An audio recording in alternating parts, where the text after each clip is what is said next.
حزقیل 47واں باب۔ پھر وہ مجھے ہیکل کے دروازے پر واپس لایا، اور کیا دیکھتا ہوں کہ ہیکل کے آستانے کے نیچے سے پانی مشرق کی طرف نکل رہا ہے، کیونکہ ہیکل کا سامنا مشرق کی طرف تھا، اور پانی ہیکل کی دہنی طرف کے نیچے سے مذبح کی جنوبی جانب بہتا تھا۔ تب وہ مجھے شمالی پھاٹک کی راہ سے باہر لایا، اور مجھے اس راہ سے جس کا رخ مشرق کی طرف ہے بیرونی پھاٹک پر واپس لایا، یعنی مشرق رویا پھاٹک پر۔ اور کیا دیکھتا ہوں کہ دہنی طرف سے پانی جاری ہے، اور اس مرد نے جس کے ہاتھ میں پیمائش کی ڈوری تھی مشرق کی طرف بڑھ کر 1000 ہاتھ ناپا، اور مجھے پانی میں سے چلایا، اور پانی ٹخنوں تک تھا۔ پھر اس نے 1000 ہاتھ اور ناپا، اور مجھے اس میں سے چلایا، اور پانی گھٹنوں تک تھا۔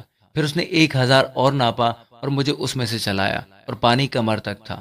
پھر اس نے 1000 اور ناپا، اور وہ ایسا دریا تھا کہ میں اسے عبور نہیں کر سکتا تھا، کیونکہ پانی چڑھ کر تیرنے کے درجہ کو پہنچ گیا، اور ایسا دریا بن گیا جس کو عبور کرنا ممکن نہ تھا۔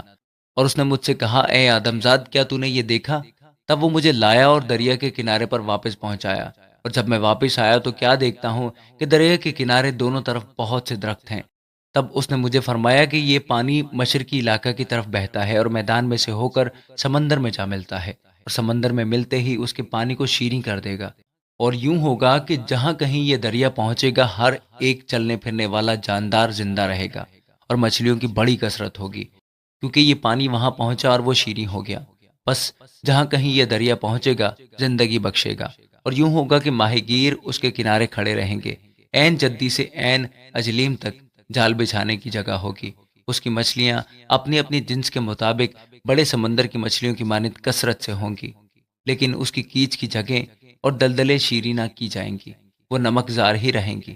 اور دریا کے قریب اس کے دونوں کناروں پر ہر قسم کے میوہ دار درخت اگیں گے، جن کے پتے کبھی نہ مرجھائیں گے، اور جن کے میوے کبھی موقوف نہ ہوں گے۔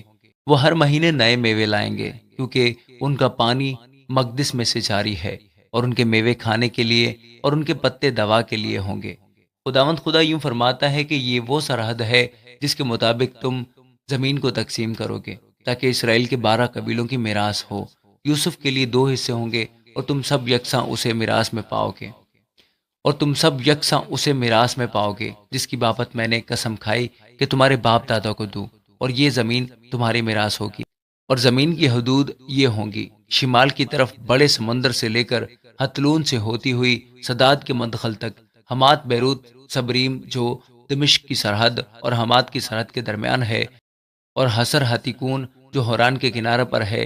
اور سمندر سے سرحد یہ ہوگی، یعنی حسر انان دمشق کی سرحد، اور شمال کو شمالی اطراف حمات کی سرحد شمالی جانب یہی ہے، اور مشرقی سرحد حوران اور دمشق اور جلاد کے درمیان سے اور اسرائیل کی سرزمین کے درمیان سے یردن پر ہوگی۔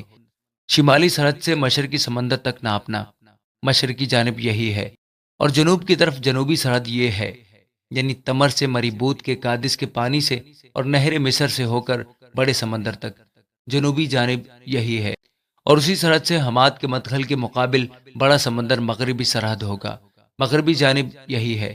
اسی طرح تم قبائل اسرائیل کے مطابق زمین کو آپس میں تقسیم کرو گے، اور یوں ہوگا کہ تم اپنے اور ان بیگانوں کے درمیان جو تمہارے ساتھ بستے ہیں اور جن کی اولاد تمہارے درمیان پیدا ہوئی، جو تمہارے لیے دیسی بنی اسرائیل کی مانند ہوں گے، میرا تقسیم کرنے کے لیے قرار ڈالو گے۔